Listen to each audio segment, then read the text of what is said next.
What happens when the elements we know decide to burn? Metals like calcium and iron wage war with oxygen, leaving behind silent, solid ashes. These are oxides. Let us consider an acid. It turns litmus red.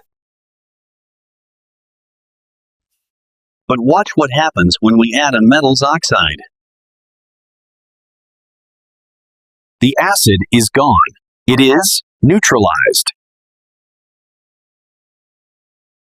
This is the simple, powerful formula. In base plus acid gives salt and water.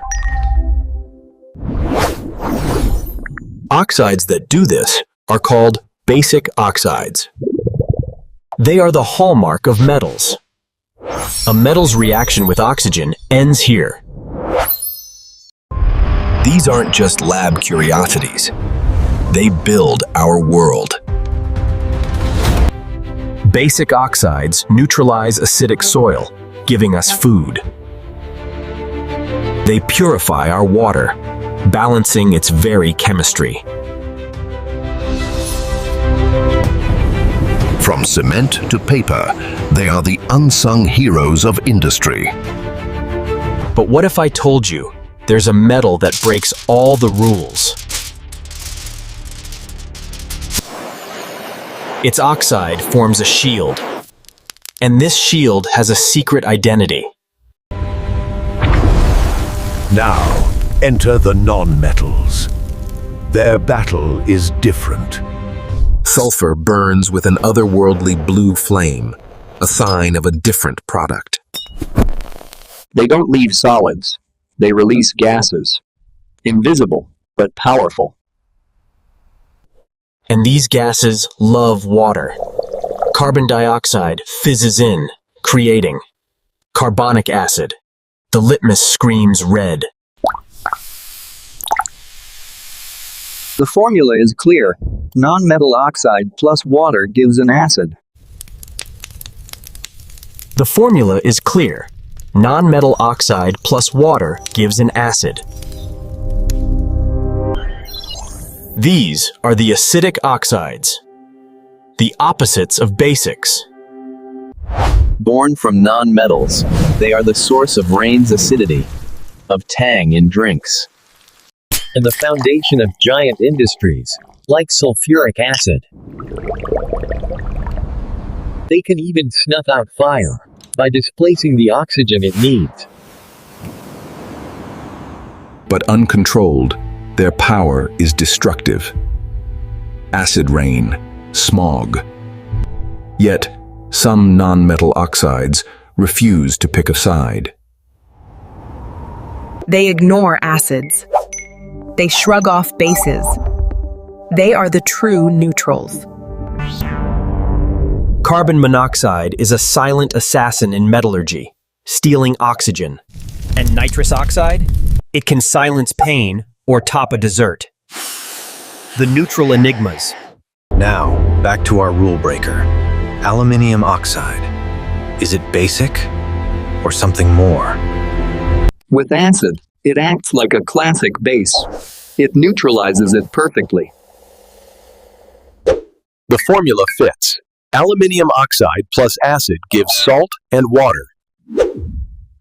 But now, watch. With this strong base, it also dissolves. It behaves like an acid, forming a completely new compound.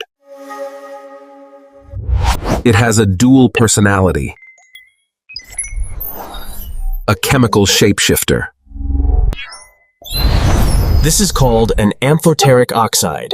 It means both. Zinc oxide shares this rare, dual citizenship, both acid and base. This duality isn't a lab trick. It's in the rubies and sapphires we treasure.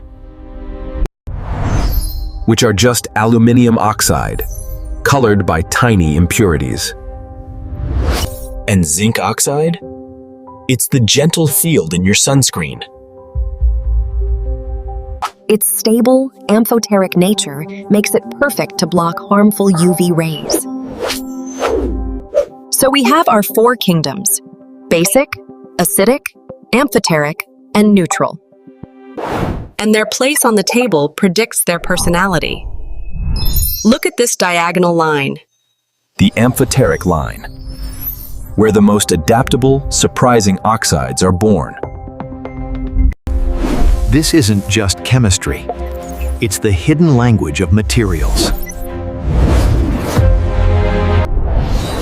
Understanding this lets us design smarter catalysts and cleaners. Your car's catalytic converter uses amphoteric oxides to tame toxic exhaust. It explains why some materials survive harsh acids, while others vanish. It's the key to future tech, like transparent, flexible electronics. So, the next time you see rust, taste soda, or admire a gemstone, remember the invisible battle with oxygen. Basic oxides fight acids. Acidic oxides create them. Amphoterics do both. Neutrals watch. This simple classification is a master key. It unlocks the behavior of our material world, from a violent reaction in a jar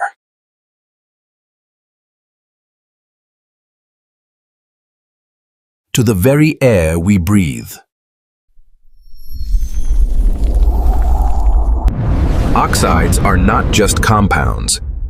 They are the stage where technology performs. And now, you know their secret personalities. What compound should we explore next? Comment below.